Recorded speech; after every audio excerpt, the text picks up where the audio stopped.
Digital exclusive live. ఇరాన్లో ఆర్థిక సంక్షోభం నెలకొంది.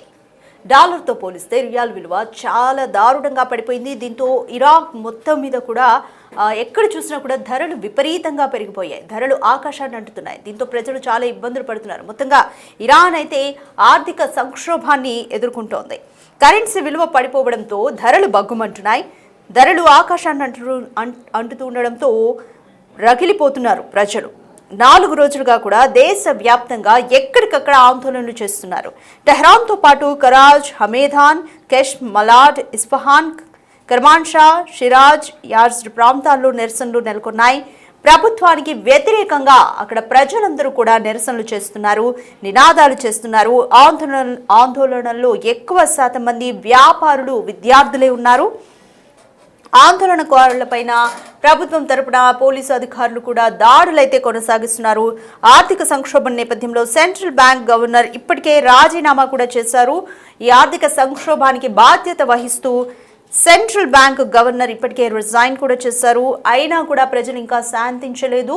ఎక్కడికక్కడ విపరీతంగా ఆర్థిక సంక్షోభం పెరిగిపోవడంతో అక్కడి వ్యాపారస్తులు, విద్యార్థులు, ప్రజలు పెద్ద ఎత్తున నిరసనలు చేస్తున్నారు.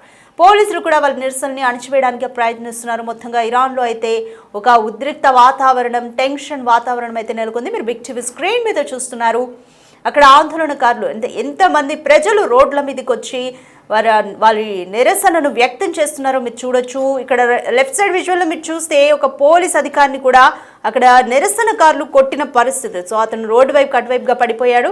సో పోలీసుల్ని కూడా అక్కడ ప్రజలు ఉరికిస్తున్న సిచ్యువేషన్ మీరు రివర్స్లో చూడొచ్చు. అంటే పోలీసులు ఎక్కడైనా ఆందోళనకారులని అదుపు చేయాలని చూస్తారు, బట్ అక్కడ రివర్స్లో సిచ్యువేషన్ నెలకొంది. ఇక్కడ ఈ ఆర్థిక సంక్షోభానికి బాధ్యత వహిస్తూ సెంట్రల్ బ్యాంక్ గవర్నర్ కూడా ఇప్పటికే రాజీనామా చేశారు.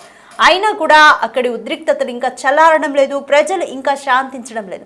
రైట్, ఇంకా రైట్ సైడ్ విజువల్ కూడా మీరు చూడొచ్చు. రోడ్ల మీదకి పెద్ద ఎత్తున నిరసనకారులు వస్తున్నారు. మరోవైపు పోలీస్ పహారా కూడా ఎక్కడికక్కడ ఇరాన్ రోడ్ల మీద అయితే కొనసాగుతుంది. పోలీసులు ఉన్నా కూడా ఎటువంటి జంకు లేకుండా, భయం లేకుండా నిరసనకారులు వారి నిరసన అయితే వ్యక్తం చేస్తూనే ఉన్నారు. ఆర్థిక సంక్షోభం నేపథ్యంలో దీనికి బాధ్యత వహిస్తూ సెంట్రల్ బ్యాంక్ గవర్నర్ ఇప్పటికే రిజైన్ కూడా చేశారు తన పొజిషన్కి. అయినా కూడా ప్రజలు ఇంకా శాంతించట్లేదు. ఇరాన్లో ఆర్థిక సంక్షోభం నెలకొంది. ప్రభుత్వానికి పెద్ద ఎత్తున వ్యతిరేకంగా నినాదాలైతే చేస్తున్నారు.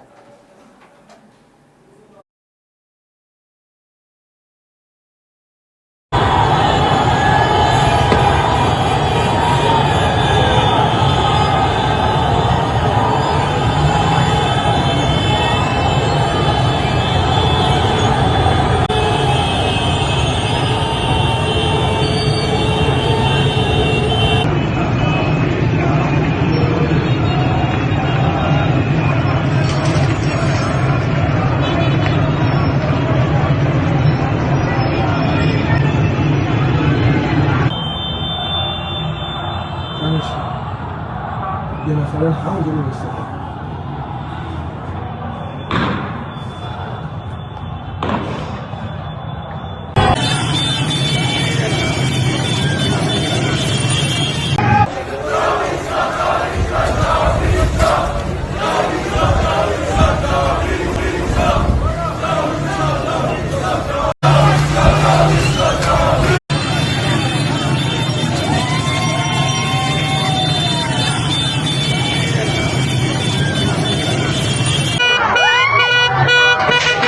ناموس خامنئي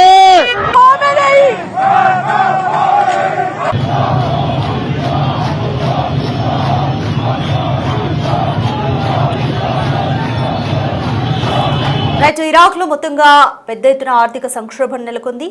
అక్కడి ప్రజలందరూ కూడా రోడ్ల మీదకి వచ్చి వారి నిరసనను వ్యక్తం చేస్తున్నారు. అయితే ఈ ఆర్థిక సంక్షోభానికి బాధ్యతను వహిస్తూ కూడా సెంట్రల్ బ్యాంక్ గవర్నర్ రిజైన్ కూడా చేశారు తన పొజిషన్కి. అయినా కూడా ప్రజలు ఏమాత్రం శాంతించట్లేదు, పెద్ద ఎత్తున నిరసనలు వ్యక్తం చేస్తున్నారు. అలాగే గవర్నమెంట్కి వ్యతిరేకంగా కూడా నినాదాలు చేస్తున్నారు. డాలర్తో పోలిస్తే రియాల్ విలువ చాలా చాలా దారుణంగా పడిపోయింది. అందుకే ఆర్థిక సంక్షోభం నెలకొంది. రైట్, ప్రస్తుతం ఇరాక్ సిచ్యువేషన్ పైన మోర్ డీటెయిల్స్ మా ప్రతినిధి శివాని అడిగి తెలుసుకుందాం. రైట్ శివ, ఇరాన్లో పెద్ద ఎత్తున ప్రజలైతే రోడ్ల మీదకి వచ్చి వారి నిరసన వ్యక్తం చేస్తున్నారు. కొన్ని చోట్ల మన స్పాట్స్లో కూడా చూసాము. పోలీసుల్ని కూడా వారు రివర్స్లో ఉరికిస్తున్న పరిస్థితి నెలకొంది అక్కడ. సో ఎప్పుడు ఈ పరిస్థితి అంతా అదుపులోకి వచ్చే ఛాన్స్ ఉంది? ఇరాన్ సర్కార్ ఎటువంటి చర్యలు తీసుకోబోతుంది అనుకోవచ్చు? కొనసాగుతుంది. డాలర్ తో పోలిస్తే రియల్ విలువ అనేది దారుణంగా పడిపోయినట్టు కూడా తెలుస్తుంది. కరెన్సీ విలువ పడిపోవడంతో అక్కడ ధరలు అనేవి నిత్యావసర ధరలు పడుకుంటున్నాయి. ఇక ధరలు ఆకర్షణ అంటతో ప్రజలందరూ కూడా రగిలిపోతూ ఉన్నారు. ప్రభుత్వానికి వ్యతిరేకంగా నిరసన తెలియజేస్తున్నారు. అంటే గత 4 రోజులుగా దేశవ్యాప్తంగా ఎక్కడికెక్కడ ప్రజలు ఆందోళన చేస్తున్నారు. టెహరాన్తో పాటు అటు అమీరాన్, ఇస్లో, మరాఠ్, ఇస్లామాబాద్ ప్రాంతాల్లో వాళ్ళతో కూడా రోడ్లపైకి వచ్చి నిరసన చేస్తున్నారు. ప్రభుత్వానికి వ్యతిరేకంగా నినాదాలు చేస్తున్నారు. మరి ఎక్కువ శాతం మంది వ్యాపారులు, విద్యార్థులే ఎక్కువ ఆందోళనలో పాల్గొన్నారు. ఆందోళనకారులపై ఈ దాడులు కూడా కొనసాగుతున్నాయి. ఆర్థిక సంక్షోభం నేపథ్యంలో ఇప్పటికే సెంట్రల్ బ్యాంక్ గవర్నర్ రాజీనామా చేశారు. ఆయన ప్లేస్ లో కొత్త గవర్నర్ గా మాజీ మంత్రి బాధ్యతలు చేపట్టారు. ఆయన కూడా ఇటువంటి సాధారణ పరిస్థితులు నెలకొనలేదు. ప్రధానంగా ఆర్థిక సంక్షోభానికి కారణం రియల్ డాలర్ విలువ పోలిస్తే రియల్ విలువ పడిపోవడం ప్రధాన కారణంగా కూడా తెలుస్తున్నారు.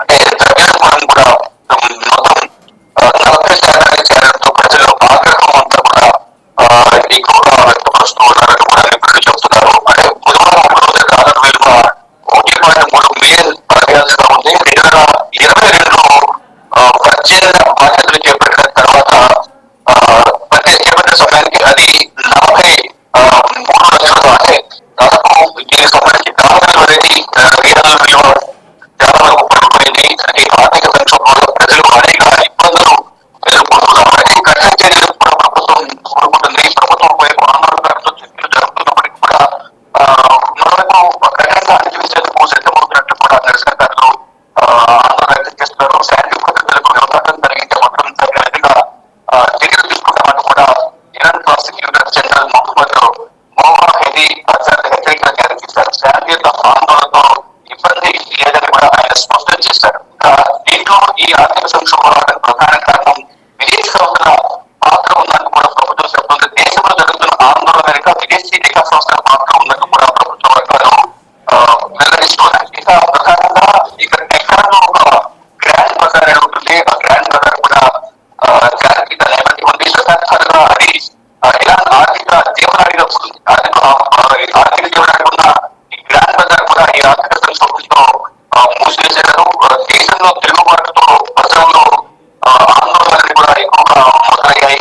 రాజకీయ పరిస్థితులు ప్రజలకు కూడా అంతా క్షుణ్ణంగా చూస్తున్నారు. గతంలో పరిణామాలు ఇప్పుడు పరిణామాలు ఎందుకు ఈ ఆర్థిక సంక్షోభం నెలకొన్నారనే మాత్రం కింద వార్తలు వినిపిస్తున్నాయి. అంటే 1979లో ఈ గ్రాండ్ బజార్ మొదలైంది. ఇక మొత్తం ఈ సమ్మె చేయడం వల్ల ఇక్కడ ఈ బజార్ కూడా మూసివేయడంతో నిత్యావసర ధరలు అనేవి భారీగా పెరిగిపోయాయి. ప్రజలు ఈ ధరలను కొనలేక వచ్చిన జీతాలకు ఇప్పుడు నిత్యావసర ధరలు సరుకులు కొనుక్కోవడానికి వారికి సరిపోతున్నాయని కూడా చెప్తూ ఉన్నారు. అంటే వచ్చే జీతం వారి ఖర్చులు కొనడానికి మెయింటెనెన్స్ గా సరిపోతున్నాయి. ఇక్కడ కూడా ఇప్పుడు ధరలు పెరిగిపోవడంతో కొన్ని పరిస్థితి లేదు అనేది కూడా చెప్తూ ఉన్నారు. అంటే ఇరాన్ లో సగటున ఒక ఉద్యోగి నెలకు $100 సంపాదిస్తారు. ఆ సొమ్ము కేవలం అది సాధారణ ఆహార నిత్యావసరాలు కానీ సాధారణ రోజువారీ ఖర్చులు మాత్రమే సరిపోతున్నాయి. కానీ ఇప్పుడు తర్వాత నెక్స్ట్ బడ్జెట్ లో పన్నులు ప్రభుత్వం 67% పెంచడం, అంటే 2026 బడ్జెట్ లో పెంచడం. దీంతో పాటు ద్రవ్యోల్బణం అంచనా కూడా 50% పెరుగుతుంది. ఇది వీటిలో మొత్తం ప్రజలను దోచుకోవడానికి విధంగా ప్రభుత్వం వ్యవహరిస్తుంది. ఆర్థిక సంక్షోభం అనేది ప్రజల బాధ్యత శాపంగా మారిందని కూడా చెప్తున్నారు. ఈ ఆర్థిక సంక్షోభం వల్ల ప్రజలు తీవ్ర ఇబ్బందులు ఎదుర్కొంటున్నారు. అంటే డాలర్ విలువ భారీగా పడిపోవడం వల్లే ఈ ధరలు అనేవి ఆకర్షణతో వాటికి వచ్చే ఆదాయం ఖర్చులు అనేవి ఎక్కువ పెరిగిపోవడంతోనే ప్రజలంతా కూడా ఓటుపైకి వచ్చి నిరసన తెలియజేస్తున్నారు. దానిలో భాగంగా ప్రభుత్వానికి వ్యతిరేకంగా నినాదాలు చేస్తున్నారు. ఇప్పటికే సెంట్రల్ బ్యాంక్ దానికి సంబంధించిన కీలక అధికారి కూడా రాజీనామా చేశారు. కొత్త అధికారి అప్పాజీ కూడా ఈ ఆందోళన అనేది ఇంకా కొనసాగుతుందని తదుపరి ప్రభుత్వం ఎటువంటి చర్యలు తీసుకోకపోయినా మాత్రం ఇంకా కొన్ని ఊహాగానాలు వ్యక్తమవుతున్నాయి. Thank you Shiva. ఇరాక్లో తీవ్రమైన ఆర్థిక సంక్షోభం నెలకొంది. అక్కడి ప్రజలందరూ కూడా ప్రభుత్వంపై నిరసన వ్యక్తం చేస్తున్నారు. ఆందోళనకారులు ఎక్కువగా విద్యార్థులు అలాగే వ్యాపారస్తులే ఉన్నారు. ఆర్థిక సంక్షోభం నేపథ్యంలో సెంట్రల్ బ్యాంక్ గవర్నర్ కూడా ఇప్పటికే రాజీనామా చేశారు. అయినా ప్రజలు ఏమాత్రం శాంతించలేదు. వారి నిరసన వ్యక్తం చేస్తూనే ఉన్నారు. పోలీసుల మీద దాడి చేస్తున్నారు. పోలీసులు కూడా వాళ్ళని కంట్రోల్ చేసే ప్రయత్నం చేస్తున్నారు. మీరు బిగ్ టీవీ స్క్రీన్ మీద క్లియర్గా చూడొచ్చు. ఒక విజువల్లో కింద వాళ్ళు పోలీసుల్ని తరిమి కొడుతున్న సిచ్యువేషన్ కూడా మీరు ఆ విజువల్లో క్లియర్గా చూడొచ్చు. రైట్, ఎక్కడికక్కడ కూడా ఇరాక్లో మొత్తంగా రోడ్ల మీదకి వచ్చి వారి నిరసన అయితే వ్యక్తం చేస్తున్నారు. కరెన్సీ విలువ, రియాల్ విలువ డాలర్తో పోలిస్తే చాలా భారీగా పడిపోయింది. ఇదే ఆర్థిక సంక్షోభానికి కారణం. అక్కడ నిత్యావసర వస్తువుల ధరలు, సరుకుల ధరలు విపరీతంగా పెరిగిపోయాయి. అందుకే ఇంతగా నిరసన వ్యక్తమవుతుంది. సో చూడాలి ఇరాక్ ప్రభుత్వం ఎటువంటి చర్యలు తీసుకుంటుంది అని. يقتلوا خامنئي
الحمد لله.